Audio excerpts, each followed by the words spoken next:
ఎప్పుడైనా మైదా పిండి లేకుండా ఈ విధంగా రెసిపీ తయారు చేసుకోండి. వారం రోజుల పాటు నిల్వ ఉంటాయి. Hello friends, welcome to Andhra kitchen. మైదా పిండి లేకుండా తయారు చేసుకునే రెసిపీ కోసం ఇక్కడ నేను 1 గ్లాస్ వరకు గోధుమ పిండి తీసుకుంటున్నానండి. ఒక గిన్నెలోకి ఏ గ్లాస్తో అయితే మీరు ఇప్పుడు గోధుమ పిండి తీసుకున్నారో అదే గ్లాస్తో అర గ్లాస్ వరకు బొంబాయి రవ్వ, ఉప్మా రవ్వ, సూజీ అంటాం కదా, ఈ రవ్వను తీసుకోవాలి.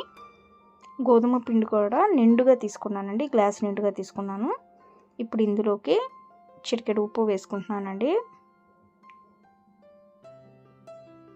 ఉప్పుతో పాటు పావు చెంచా వరకు యాలకుల పొడి వేసుకుంటున్నాను. ఈ మొత్తాన్ని బాగా కలుపుకోవాలి. ఉప్పు, యాలకుల పొడి, రవ్వ పిండి బాగా కలిసేలాగా కలుపుకోవాలండి. ఈ గిన్నెను పక్కన పెట్టేసుకుందాము. కలుపుకున్న తర్వాత ఇప్పుడు వేరొక గిన్నె తీసుకొని ఏ గ్లాస్తో అయితే గోధుమ పిండి తీసుకున్నారో అదే గ్లాస్తో 3/4 కప్పు వరకు పంచదార తీసుకోండి.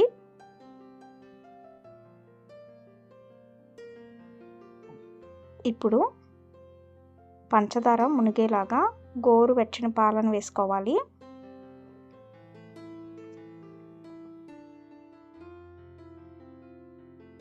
పంచదార పాలల్లో కరగకూడదండి. మొత్తం ఒకసారి కలిపేసుకున్న తర్వాత ఈ పంచదారని గోధుమ పిండిలో వేసుకోవాలి.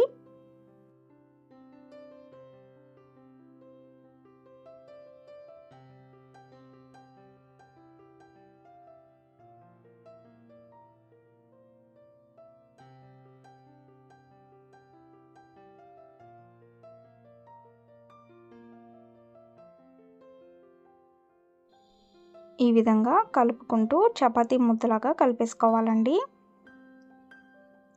కలుపుకునేటప్పుడే ఇక్కడ నేను బాదం పప్పుని చిన్న చిన్న ముక్కలుగా కట్ చేసుకొని వేసుకున్నాను. మనకి నచ్చిన డ్రై ఫ్రూట్స్ వేసుకోవచ్చండి.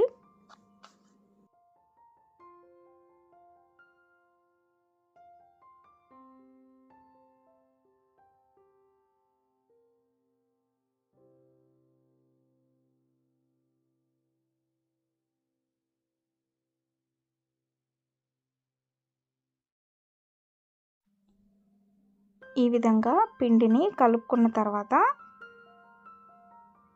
వీడియోలో చూపించినట్లుగా రోల్ చేసుకొని కట్ చేసుకోవాలి. మనకి నచ్చిన షేప్స్లో కట్ చేసుకోవచ్చండి.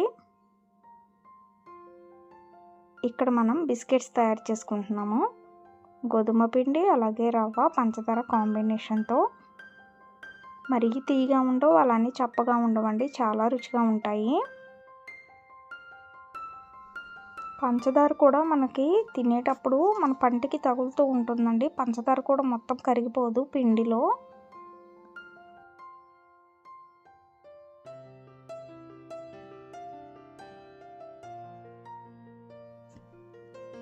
ఈ విధంగా కట్ చేసుకున్న తర్వాత డీప్ ఫ్రై చేసుకోవాలండి.